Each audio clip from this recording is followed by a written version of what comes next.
성도 여러분 안녕하십니까? 오늘은 서머나 교회를 위해 보낸 그리스도의 편지를 살펴보겠습니다. 함께 요한계시록 2장 8절에서 11절을 보시겠습니다. 서머나 교회의 사자에게 편지하라. 처음이며 마지막이요 죽었다가 살아나신 이가 이르시되 내가 내 환난과 궁핍을 알거니와 실상은 내가 부요한 자니라. 자칭 유대인이라 하는 자들의 비방도 알거니와 실상은 유대인이 아니요 사탄의 회당이라. 너는 장차 받을 고난을 두려워하지 말라. 볼지어다 마귀가 장차 너희 가운데에서 몇 사람을 옥에 던져 시험을 받게 하리니 너희가 10일 동안 환난을 받으리라. 내가 죽도록 충성하라.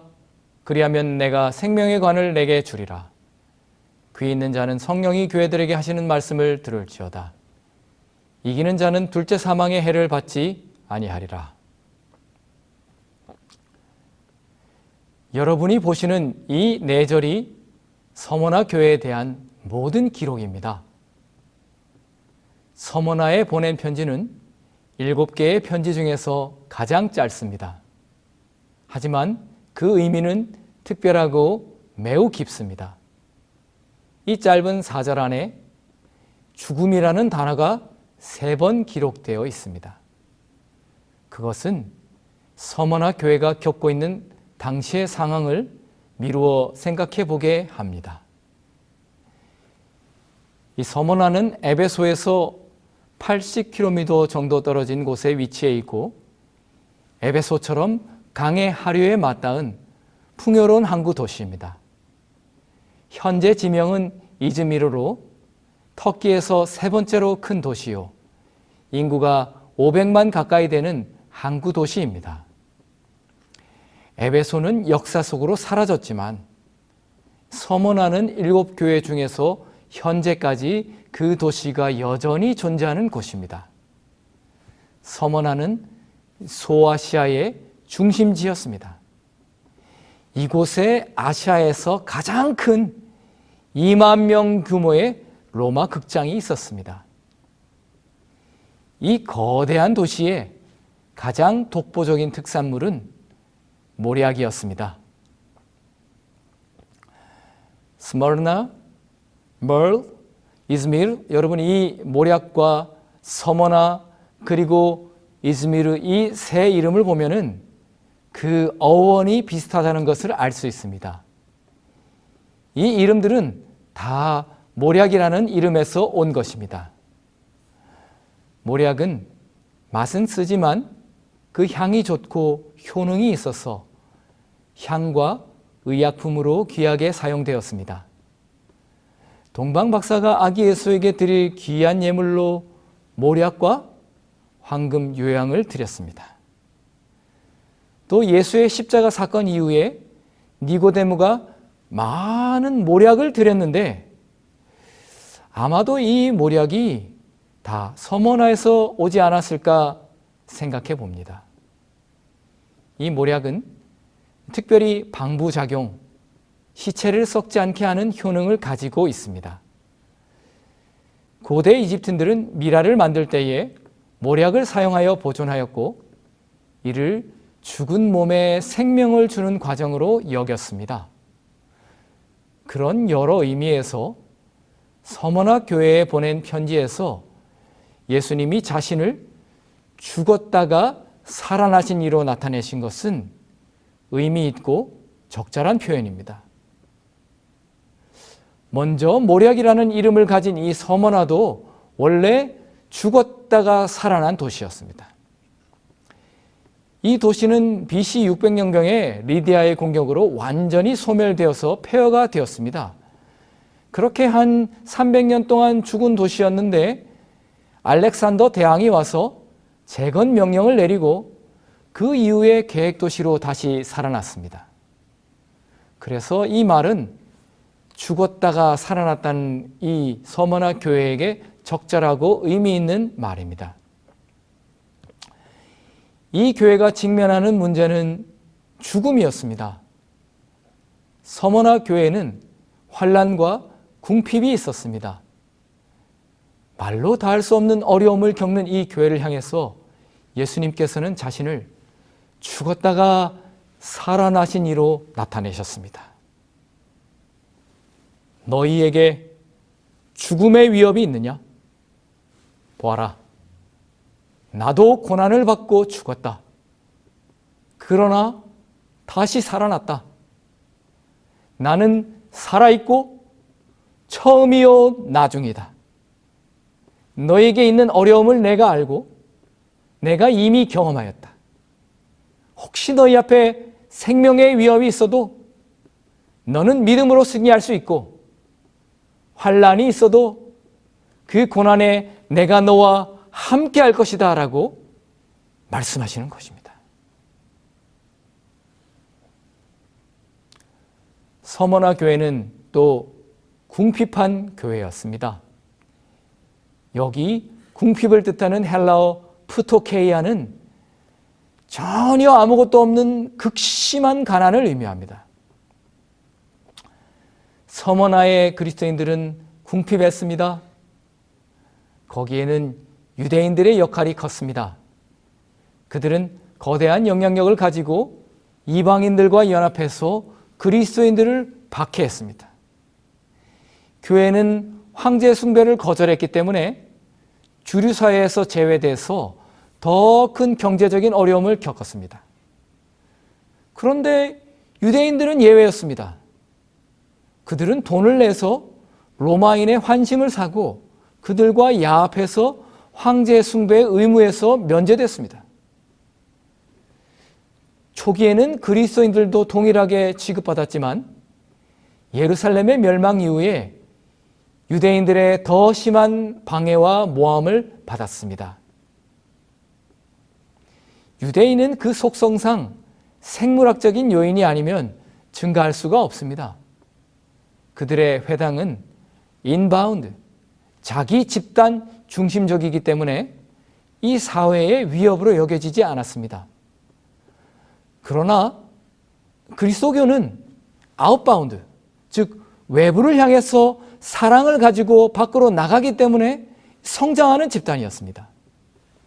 그 성장하는 많은 무리 중에는 유대인과 로마인들이 있었습니다. 많은 유대인과 로마인들이 그리스도인이 됐습니다. 그런 일이 생길수록 서머나 교회가 겪는 어려움도 커졌습니다. 서머나의 그리스도인들에게는 궁핍, 실직, 그리고 투옥과 죽음이 그들을 기다리고 있었습니다. 그런데 놀랍게도 궁핍하고 어려운 가운데 있는 이 서머나 교회를 향해서 예수님께서는 실상은 네가 부요한 자니라 라고 말씀하셨습니다. 여러분, 이것은 얼마나 큰 반전이고 놀라운 선언입니까? 그들의 은행 계좌에는 잔고가 없었고 그들의 식량 창고에는 음식이 없었습니다. 매일매일이 시험이고 어려움이었습니다. 가진 것은 아무도 없었고 그들이 가진 것은 오직 예수밖에 없었습니다. 그러나 그것이 그들을 부요하게 한 것입니다. 요한은 베드로가 이렇게 말한 것을 기억했을 것입니다. 사도행전 3장 6절입니다. 베드로가 이르되 은과 금은 내게 없거니와 내게 있는 이것을 내게 주노니 나사렛 예수 그리스도의 이름으로 일어나 걸으라 하고, 베드로가 말한 것처럼 내게는 예수가 있다. 그래서 그것으로 오늘 하루를 살아나가는 것이 서머나 교회의 믿음이었습니다. 부요한 도시 가운데서 가난했던 그들은 그리스도를 생각하고 오늘의 궁핍과 환난을 견디었습니다. 오늘 식탁에 넉넉한 음식이 없지만 그 자리에 예수님께서 계시고 나의 대화 속에 예수 그리스도가 소망이 되고 세상이 줄 수 있는 어떤 것보다도 예수님이 가장 좋다는 것을 매일 기억하고 경험했던 것입니다. 우리는 어떻습니까? 그들에 비하면 우리의 통장에는 잔고가 있고 창고에는 음식이 있습니다. 살만한 집에 살고 좋은 물건을 사고 여러 계획을 세우고 친구들과 대화하지만 나는 무엇에 대해서 자주 말하고 생각하고 있을까요? 나는 얼마나 예수님을 필요로 하는 사람인지를 내 자신에게 묻게 됩니다. 하나님은 우리가 믿음에 부요한 자가 되기를 원하십니다. 재물을 쌓아두었지만 하나님에 대하여 부요하지 못한 사람이 아니기를 바라십니다. 사랑하는 성도 여러분, 우리가 은과 금이 아니라 예수를 가진 사람이 되기를 바랍니다. 서머나 교회는 물질적으로 가난했지만 영적으로 부요한 교회였습니다. 오늘 우리 교회도 그렇게 영적으로 부요한 교회가 되기를 간절히 바랍니다. 그런데 지금 경험하는 환난과 궁핍만이 아니라 그 앞에는 더 어려운 시험이 있었습니다. 내가 만약에 옥에 던져지고 죽임을 당하게 된다면 그 앞에서 두려움이 많지 않겠습니까? 그런 실제적인 두려움을 겪고 있는 그들에게 예수님이 오셔서 두려워 말라라고 말씀하셨습니다. 교회사가 유세비우스는 그들이 경험한 고난에 대해서 이렇게 기록했습니다. 우리는 데바이스에서 하루 동안 큰 무리를 목격했는데 어떤 사람들은 목베임을 당했고 어떤 사람들은 불로 고문을 당했다. 그리하여 살육하는 칼날은 무디어졌고 약해지고 부러졌으며 바로 집행자 자신들까지도 지쳐서 서로를 쉬게 하여 주기까지 하였다. 그들이 겪었던 고난을 어떻게 말로 다 표현할 수 있겠습니까? 우리 교회는 이 교회에 대한 예언이 서기 2세기에서 3세기를 넘은 환난의 시기를 의미한다고 이해합니다. 그것은 당시 로마 전역의 그리스도인 교회가 경험했던 혹독한 핍박과 일치합니다. 서머나 교회는 정말로 고난이 가득한 교회였습니다. 그러나 이 교회는 시험 앞에 흔들리지 않고 때로는 생명을 버리면서까지 충성으로 이겨냈습니다. 그들은 이렇게 충성했기 때문에 이 편지에서는 이 교회를 향한 어떤 책망도 발견할 수 없습니다. 오직 격려와 약속이 그들에게 주어졌고 그것이 그들에게 가장 필요한 것이었습니다. 오늘날 현대의 이즈미르에 가면 도심에 있던 아고라의 유적과 또 언덕에 만들어진 로마 극장의 유적을 볼 수 있습니다. 그리고 요한의 제자요 서머나의 감독으로 순교하였던 폴리캅을 기념하는 폴리캅 기념교회를 발견할 수 있습니다. 우리가 지금 말하고 보는 그 모든 유적들이 이 서머나 교회가 겪었던 환난을 말해줍니다. 아고라의 그 골목 하나가 서머나 교회에 대한 핍박이 일어났던 곳입니다.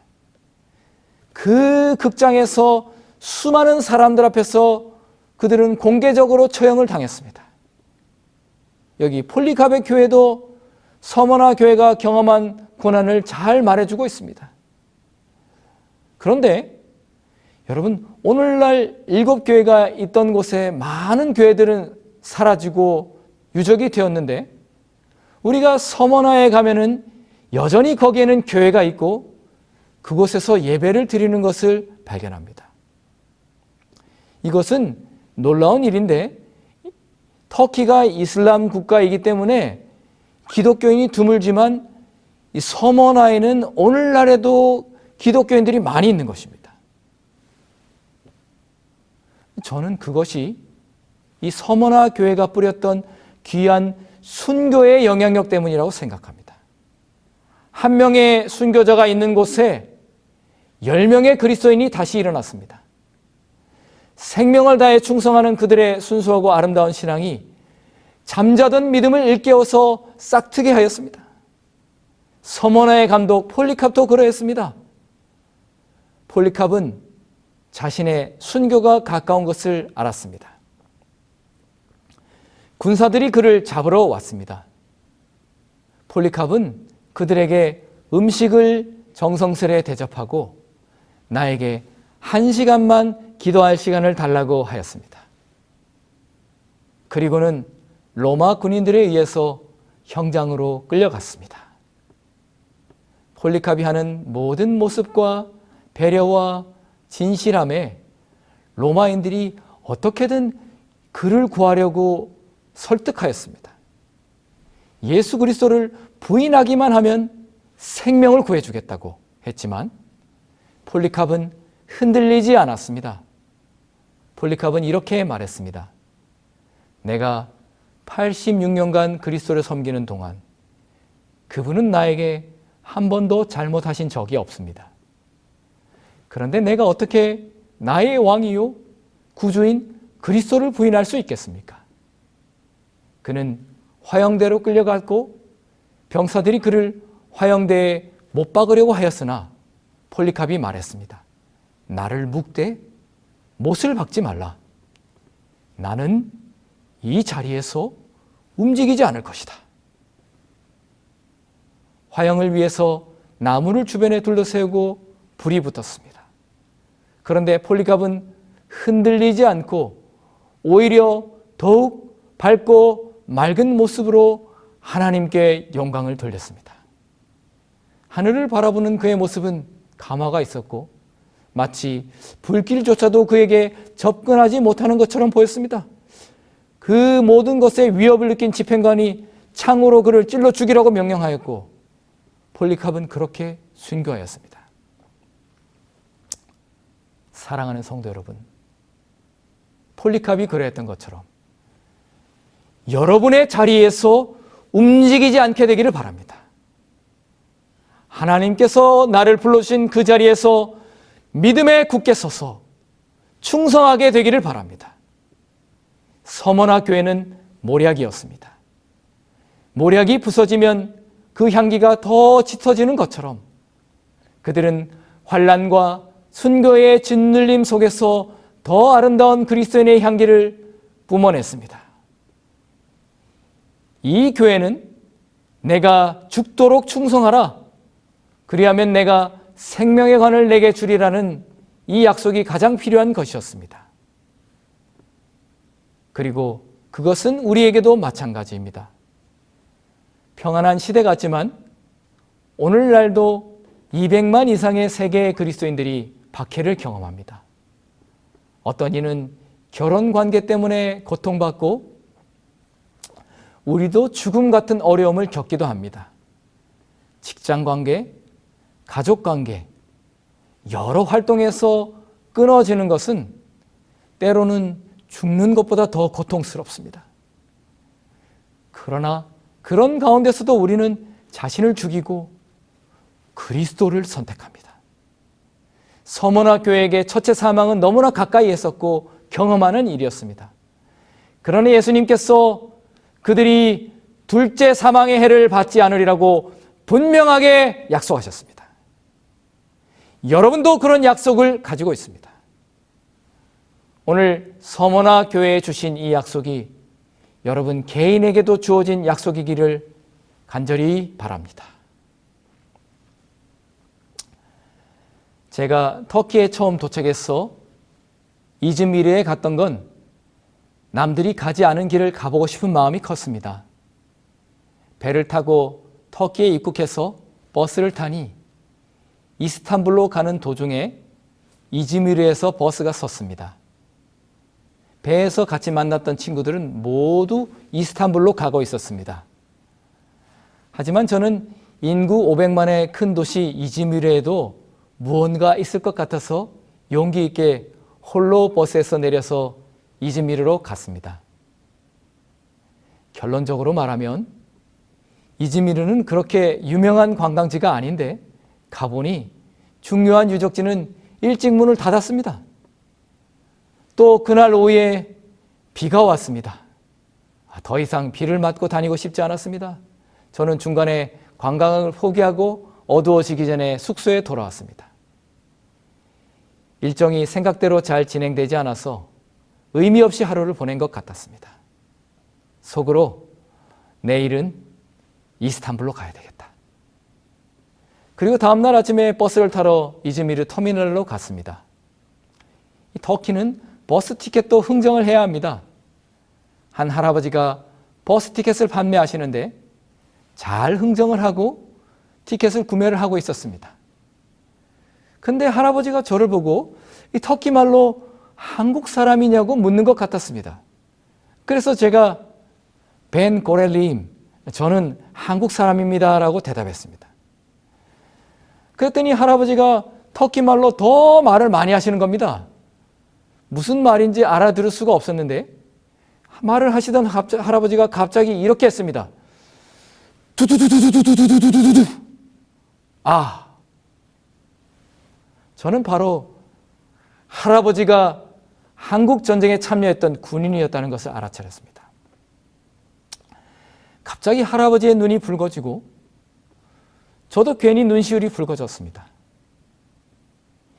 이분이 우리나라를 위해서 목숨을 걸고 싸웠구나 생각해 보니 얼마나 감사한지 제가 할아버지에게 감사하다고 인사를 드리고 선물을 드렸습니다. 그리고 다시 생각해 보니 제가 이즈미르에 참 잘 왔다 하는 생각이 들었습니다. 그분을 만난 것만으로도 의미가 있었습니다. 나를 위해 희생하신 그분을 만났기 때문에 그 길이 의미 있는 길이 된 것입니다. 우리는 때로 인생은 왜 사는가 질문합니다.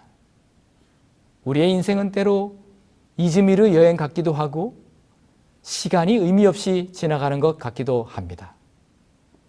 그러나 우리가 그리스도를 만날 때에 나를 위해 목숨을 걸고 십자가를 지신 예수님의 희생과 사랑을 보면서 우리의 마음에 감사가 샘솟고 삶의 의미가 달라집니다.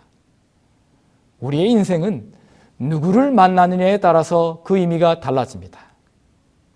사랑하는 성도 여러분, 우리에게 자유와 구원을 주시기 위해서 십자가를 지신 예수 그리스도를 오늘 분명하게 만나시게 되기를 간절히 바랍니다.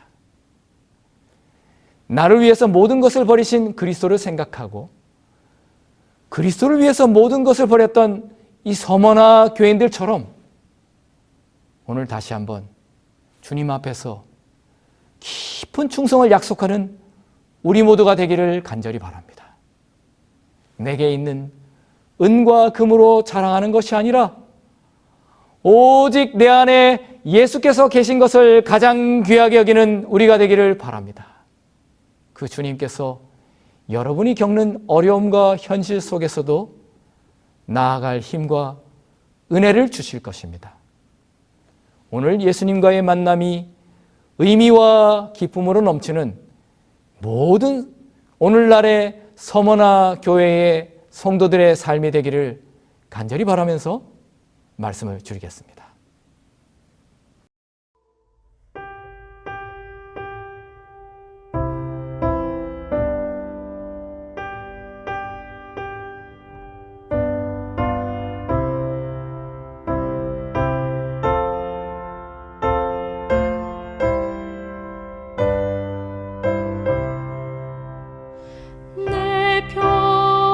평생에 가는 길 속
하나님 아버지 서머나 교회에 함께 하시고 궁핍과 고난 가운데에서도 그리스도를 의지한 하나님의 종들처럼 우리도 그들같이 주님을 굳게 신뢰할 수 있도록 도와주시옵소서.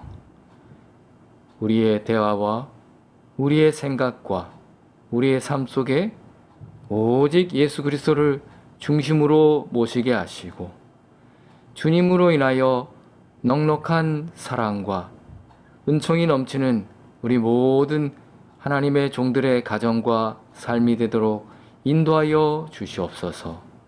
그리하여서 머지않아 주님 오실 때에 잘하였도다 이 서머나 교회처럼 칭찬받는 하나님의 충성된 교회 하나님의 종들에게 은총을 베풀어 주시옵소서. 그들의 고난 가운데 하나님 함께하여 주시옵시고 승리할 수 있는 힘과 은혜도 더하여 주시옵소서. 예수 그리스도의 귀하신 이름으로 간절히 기도합니다. 아멘.